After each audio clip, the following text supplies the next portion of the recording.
नहीं, मुझे लगता है कि इतनी देर से कांग्रेस पार्टी क्यों जग रही है, मुझे समझ में नहीं आ रहा है।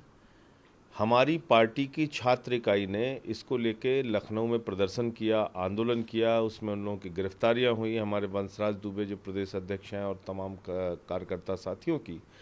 तो मैं ये पूछना चाहता हूं कि एक जो देश की सबसे प्रमुख विपक्षी पार्टी है, वो इतने दिन तक कहाँ थी? क्यों नहीं इनका मसला उठाया गया? मैंने मैंने देश के शिक्षा मंत्री को चिट्ठी लिखी, रमेश पोखरियाल जी को, हमारे उप मुख्यमंत्री ने इस पर विरोध दर्ज कराया, हमारे मुख्यमंत्री जी ने इस पर विरोध दर्ज कराया। तो जो हम तो ये काम पहले से कर रहे हैं, इतने देर में आप लोग जग रहे हैं। 25 लाख स्टूडेंट्स का सवाल है, 25 लाख। और आप बताइए कि जो एग्जाम मई में आपने इसलिए टाल दिया कि साहब कोरोना है, जब केसेस कम थे, और जब हर दिन 60-70 हजार केसेस आ रहे हैं, तो आप कह रहे हैं कि नहीं आपको एग्जाम देना है। आप बताइए उन स्टूडेंट्स में अगर कोई इन्फेक्टेड हो गया, उसके बाद घर में जाके अपने दादा दादी, बूढ़े माँ बाप, उनको ये कोरोना फैलाएगा। तो एक प्रकार से जैसे लग रहा है कि एक सनक से केंद्र की सरकार चल रही है, मोदी जी की सरकार चल रही है। शिक्षा मंत्री जी को पता नहीं क्या हो गया है, उनको समझ में नहीं आ रहा है कि 25 लाख स्टूडेंट्स की जिंदगी का सवाल है। आप बताइए, 4 महीने पहले सारे स्टूडेंट्स, कोई बिहार चला गया, कोई आसाम चला गया, कोई कर्नाटका चला गया, कोई कहीं चला गया। दिल्ली में उन्होंने सेंटर दे रखा है क्योंकि वो यहाँ पे वो रह के तैयारी कर रहे थे। अब उन बाढ़ के इलाकों से कैसे आएंगे वो स्टूडेंट्स? कोई यूपी चला गया, यूपी में भी बाढ़ के इलाके हैं। बहुत सारे, आप ऑनलाइन एग्जाम्स की बात कहते हैं, बहुत सारे ऐसे इलाके हैं जहां पे कि नेटवर्क आता ही नहीं, 2G का नेटवर्क नहीं आता। आप छोड़ दीजिए 4G की बात। तो अगर सरकार 25 लाख छात्रों की जिंदगी के साथ खिलवाड़ कर रही है, तो इस पर सभी पार्टियों को एकजुट होकर मुखरता के साथ इसका विरोध करना पड़ेगा और केंद्र सरकार पे दबाव बना के ये परीक्षा टलवानी पड़ेगी। आप बच्चों के भविष्य के साथ, उनकी ज़िंदगी के साथ, उनके उनके जीवन के साथ खिलवाड़ नहीं कर सकते। उनको कोरोना के संक्रमण में आप जबरदस्ती नहीं ठेल सकते। कर्नाटक के अंदर आप SOP बना के, यहाँ एयर कंडीशन कमरे में बैठ के SOP बना के आपने दे दिया। वो SOP फॉलो कितनी हो रही है? अभी B.Ed का एग्ज़ाम हुआ है उत्तर प्रदेश में, आप मीडिया वालों ने ही दिखाया है कितनी SOP फॉलो हुई वहाँ पे। तो ये सरासर 25 लाख देश के छात्रों के साथ केंद्र की मोदी सरकार अन्याय कर रही है और उनके जीवन को संकट में डालने की ये योजना है, अगर आप एग्जाम जबरदस्ती करवाते हैं तो। सर, आज की जो बैठक चल रही है, कांग्रेस के मुख्यमंत्री अरविंद केजरीवाल को नहीं बुलाया गया, इसका क्या? अब कांग्रेस क्या करती है वो तो उन लोगों से पूछिए।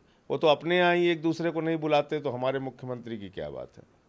वो आपस में ही लड़ रही है पार्टी। उनका एक नेता कुछ बोलता है, दूसरा नेता कुछ बोलता है, कोई कहता है ये अध्यक्ष होना चाहिए, कोई कहता है वो अध्यक्ष होना चाहिए।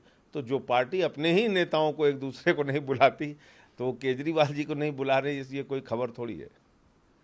सर, ममता बनर्जी ने कहा है कि नीट और जेईई के जो एग्जाम को लेकर चर्चा चल रही है, उस पर उन्होंने कहा कि राज्य सरकारों को सुप्रीम कोर्ट इस मामले को लेकर जाना चाहिए। देखिए, जहाँ तक दिल्ली राज्य सरकार की बात है, तो हमारे मुख्यमंत्री जी ने स्वयं इसका विरोध किया है कि भाई नीट और जेईई की एग्ज़ाम नहीं होने चाहिए अभी, और हमारे शिक्षा मंत्री जी ने भी इसका विरोध किया है। मैंने स्वयं ने चिट्ठी लिखी है निशंक को। तो दिल्ली राज्य सरकार की ओर से तो हम इसका विरोध कर रहे हैं कि अभी नीट और जेईई का एग्ज़ाम कराना छात्रों की ज़िंदगी के साथ खिलवाड़ है। कोरोना के संक्रमण को देखते हुए इस परीक्षा को टाल देना चाहिए। अब इसमें अगर कोर्ट जाने की कोई बात है तो राज्य सरकार उसके बारे में विधिक राय लेके आगे का निर्णय लेगी। EMI के बाद जो ब्याज चुकाने की सहूलियत देने की बात थी, उस पर केंद्र सरकार को फटकार लगाते हुए कहा कि जब लॉकडाउन हुआ तो आप RBI के आड़ में मत छिपिए। साफ तौर उन्होंने जिम्मेदारी सरकार को लेने को कही है इस मामले में। तो सरकार को जिम्मेदारी लेनी चाहिए, सरकार को इस बारे में जिम्मेदारी लेनी चाहिए। अगर कोर्ट का ऑर्डर हुआ है तो उसके बारे में कार्रवाई करनी चाहिए। सर, लखीमपुर में लड़की के साथ रेप का मामला सामने आया है।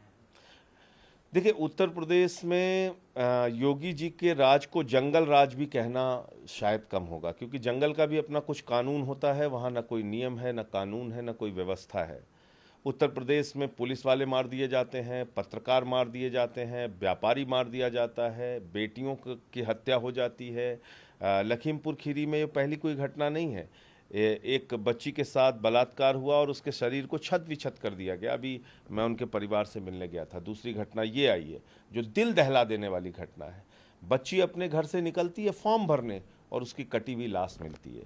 आज उत्तर प्रदेश के अंदर संजीत यादव का अपहरण हो या हत्या हो, ब्रजेश पाल का अपहरण हो या हत्या हो, पत्रकार विक्रम जोशी की हत्या हो या फिर पत्रकार रतन सिंह की हत्या हो, एक सिलसिला चल रहा है हत्या का।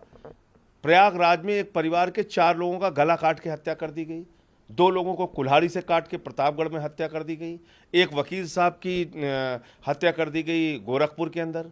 एक बच्ची जो है गोरखपुर के पिपराइच में जब छेड़खानी से तंग होती है तो अपने आप को आत्मदाह करके मार लेती है, और इसके खिलाफ अगर आप योगी के खिलाफ बोलिए तो आपके खिलाफ FIR लिखवाता है।